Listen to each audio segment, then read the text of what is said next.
Welcome to Real Estate in Fort Wayne and Northeastern Indiana. We're still talking about the purchase agreement. Well, now we're talking about the time for obtaining financing.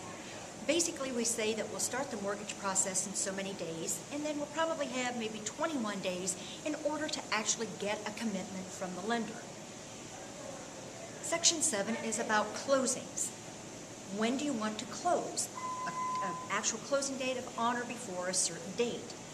And it also talks about who is going to have the closing fee, who's paying for what on the closing fees.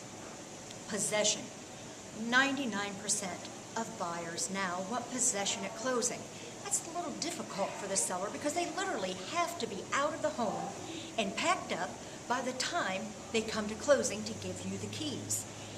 It is negotiable.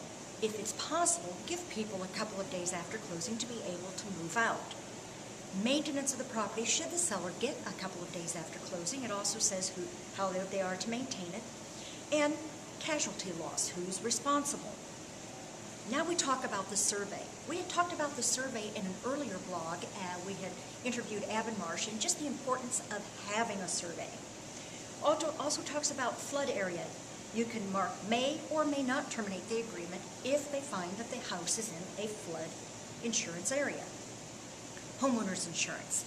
Usually within 25 days after acceptance of the contract, you should have your homeowner's insurance. That is, if you're closing within 30 days after closing. And normally you do have to close within 30 days because the lock on a loan, the rate, is usually locked in for 30 days. But you will have to have homeowner's insurance if you are obtaining a loan for the property. Next week, we're going to talk a lot more about inspections and just how important they really are to the buyer. So we'll see you next week at Real Estate in Fort Wayne and Northeastern Indiana.